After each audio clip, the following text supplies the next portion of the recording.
y'all. Welcome to Questions for Reflection. This is episode 20. And this is the coolest podcast where we pause to connect to the energies that shape our everyday lives. I was just thinking about you all and thinking, man, I bet they're wondering, how do we keep track of all this? And it's through a journal, it's through a notebook, it's through taking notes and paying attention to what the feeling is as I talk about different energies slash planets. Today, we're going to focus on Saturn stationing direct in Pisces, and we're going to reflect on the question, is the resistance getting harder or is it easing? So I'll say it again. Is the resistance getting harder or easing?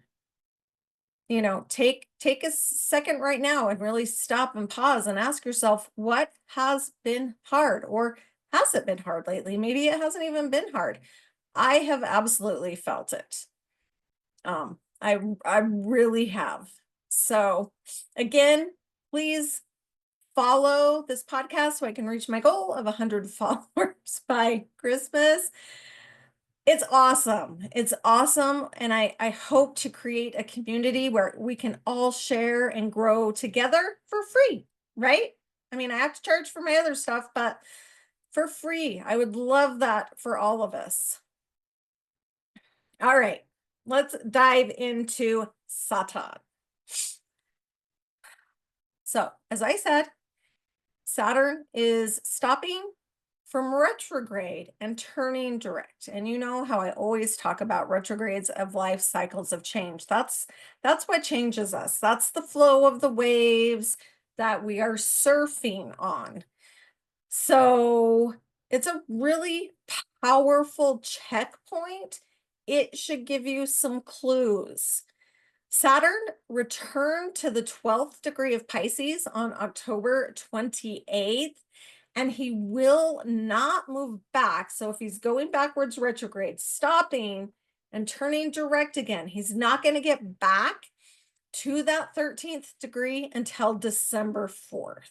So that means that Saturn is hovering at the same degree of 12 for over a month. And that's making this energy especially concentrated as it shifts directions. That's with every planet. When I always say the planet's energy is stronger when it's changing directions, that's exactly what I'm talking about.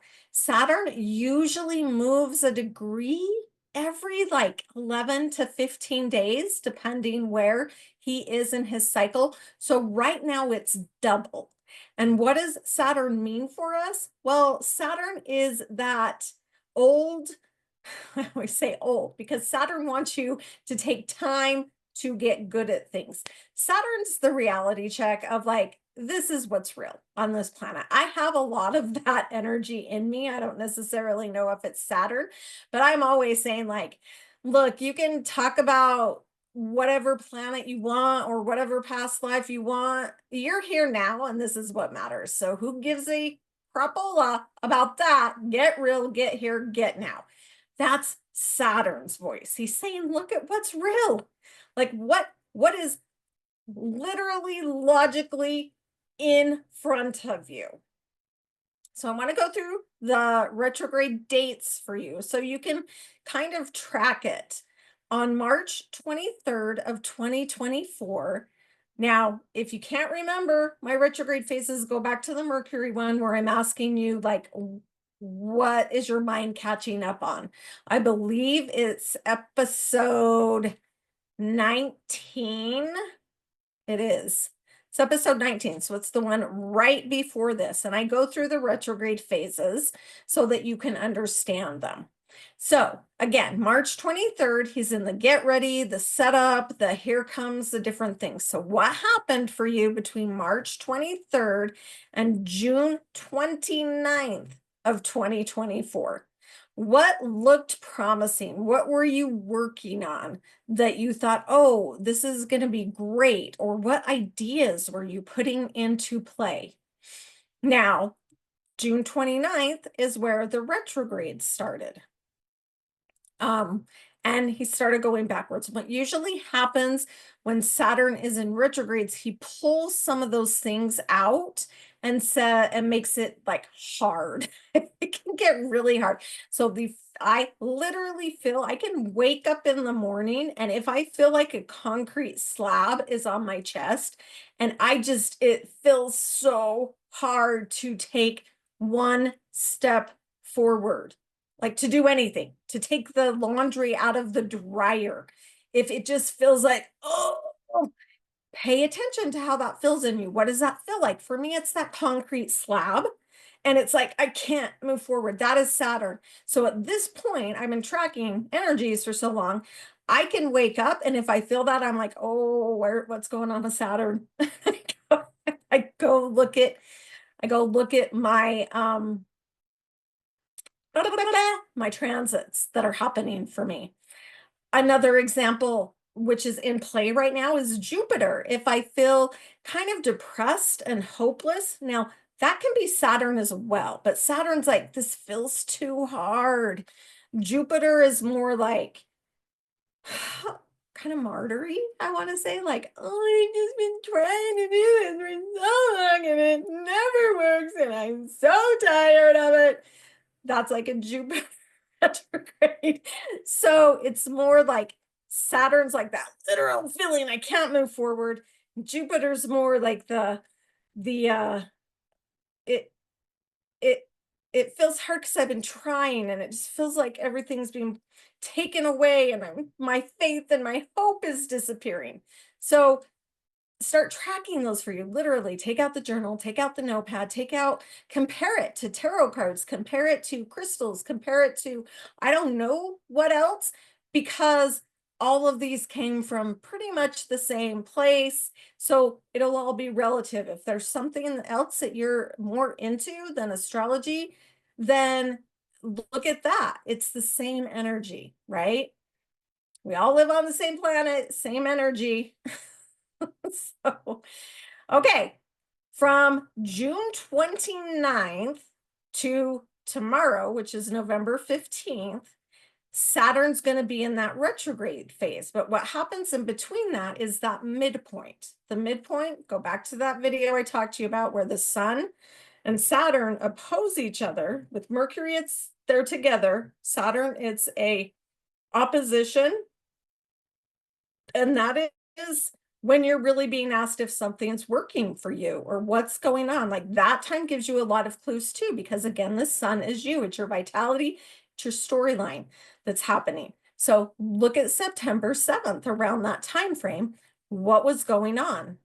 And then tomorrow is when Saturn is going to turn direct and then walk the same path back, which is why some astrologers call it shadow. And then February 18th of 2025 is when he'll leave the whole retrograde area. And every single date in there matters. And it matters even more if you have planets, I would say 12, 13, 14. So about 12, 13 to about 14 or 15, 16 mutable. That means Saturn's touching some of those planets, and it's hard. Now, trines are going to be easier, which we've talked about before, but squares and oppositions, which would be all the mutable signs. So Sag, Pisces, which Saturn is in, Virgo, and Gemini. That means there are some hard conversations. There's conflicting things, and opposition is like, what's outside of me that I'm not being able to work through? What obstacles are coming in this opposition? And then a square is usually about like inner conflict. Now, it can be either, right? But something inside of you is like, I want that to work. I want that to happen, to where you might blow up. So look at those for you.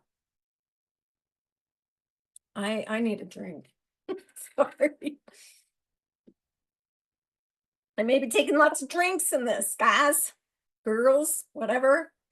Okay, so when Saturn stations direct, it just creates this focal point, there's a spotlight on a particular life cycle or challenge, which is why I call them life cycles of change, because you're working through these. And this can be a time frame when you can really see right now the full impact of what Saturn's been teaching you since March. So if things have felt harder lately, that can be a signal that Saturn's saying, hey, something's just not quite on with this. Dig deeper, commit, or clarify the path. So maybe change it a bit. It could be a complete no. What I say with Saturn, Saturn wants you to practice and he wants time. So I say 5 minutes a day. If it starts getting easier and you start seeing things go a little more flowy, that's a yes, keep going, but maybe, step outside of the box, problem solve, look at reality, look at what's in your face, see if you can figure out a different way. If it just starts getting easier, then that's a yes, but it's still, you have to give it time. Saturn is huge about time, and he can cause that melancholy inside of you that's just like, it's so hard. So, if it's easing up, that's encouraging, right? To keep going, but you got to stay realistic. You have to stay realistic with Saturn. And it's still going to take that time to reach, but especially look at your Pisces house in your chart. What places of life does Pisces rule or oversee or all of that? And then find Gemini, because that's where Jupiter is right now. And they are in a conflicting conversation anyway, Saturn and Jupiter. But when you have one in another sign, kind of has some say. So Jupiter has a little bit of say of what's going on with Saturn right now, but Saturn's the one, they call it a superior position. So to me, I just think of like a race, and it's not really what it is, but the superior position means Saturn is catching up, or he's like overarching. He's like, his shadow's up and over Jupiter. So it's like a really dynamic situation between those two right now. And I don't want to go way into that. Adam Ellenbaas did a really great, he did two, let's see, I have it in my notes. He did two podcasts this week. I already knew I was going to talk about this because I felt it over the weekend. Saturday was a day for me, and I was like, what is this? I felt Jupiter and Saturn, and I was like, oh, okay, I know what I'm talking about for this week's question for reflection. But I have Adam's podcast. He did two podcasts. One of them was on Mercury square to Saturn, because that's your mind, right? And then how that's affecting the Jupiter. And then he also did horoscopes on this, if you know what sign Pisces holds for you or is the placeholder in your chart to help you understand. Those links are in the description below. So go there, because I don't want to get into that. I just really wanted to talk about the easing up and to look at your house of Pisces. So like I said, for me, the retrograde, I can look at those dates and pinpoint things that happened that are on the same plot line, the same story for me, that those houses, Gemini and Pisces, both rule or are the placeholder. So I look at those, right? Every single one of those dates. I hadn't really tracked it till today, which I know you hear me say that a lot, to like put the whole story together. But when I did, it wasn't even hard. I was like, oh my gosh, okay. And then some stuff went down last Friday that kind of spiraled me. I woke up Saturday just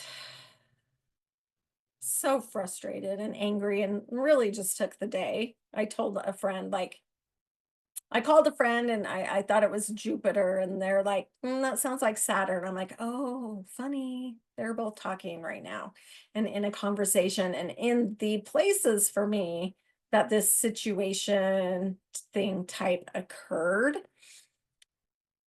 So yeah, it was really interesting and not even hard once I figured it out. So where have you felt hopeless? Where have you felt stuck? Or like the progress was so slow,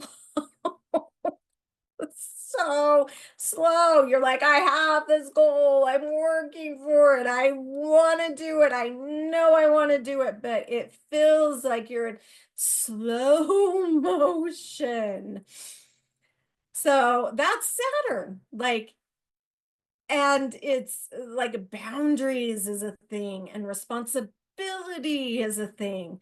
So it's just like this steady reminder. As soon as you figure out, is it getting easier or is it getting harder? Is it easing or is it like, no, no, no?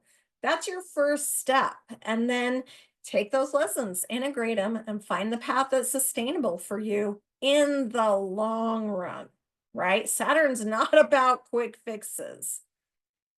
I find it super interesting, like I said, that Saturn hit this degree at Halloween time, October 28th, because Halloween, it's just so fitting. Now, that's not really Saturn's domain, Halloween, right? That's more a Pluto thing, in my view, or Scorpio. But it makes you, Saturn makes you, it gives you the sense of facing a shadow or an aspect of your life because it can bring in these, I always get a ding, ding, ding, ding. He can bring fears. He can bring insecurities. He really highlights to you where you don't feel like you're good enough. And that's why he's a lifelong journey archetype and should get easier through time because it's a place where you're so insecure to start with and you're slowly working. Like mine is in feeling, it's in Gemini, right? So Gemini is about knowledge, learning. I have felt for a majority of my life like I can't say what I think because I don't know enough. That's gotten better for me. But there are different things now. Like, do I really know what I'm doing? Can I put on a class? I'm feeling so insecure. What if no one likes it? What if everyone thinks it's stupid? What if that is Saturn's voices?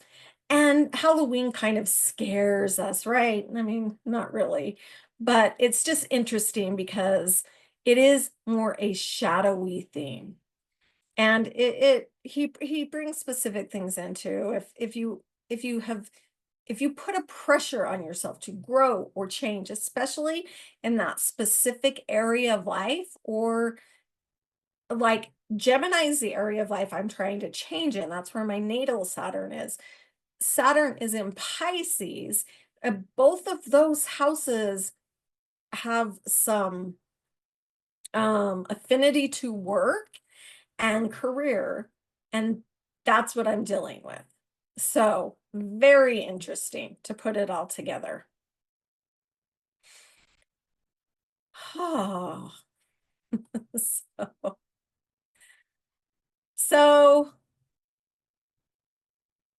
yeah, I'm just kind of thinking, what else is there to say? But with Saturn moving forward and he's slowly going through Pisces, it's really a great time to ask, like, is the resistance getting harder or is it getting easier? Think of it like truly as a reality check on what is sustainable in your life and what truly matters. Just as I say that, I'm thinking of things in my life. So if it feels hard, that's probably Saturn inviting you to go through it. And if it's easing up, he's saying, keep up the work. Keep up the work you've been doing. This is an extended time to reflect and ground. Saturn's huge about grounding and setting goals that are aligned with the energy, knowing seriously that the full resolution isn't going to unfold quickly. It's going to be slow. And probably until the Saturn Jupiter square, the third and last one next, I think it's summer time. We've already had one. We had one in August.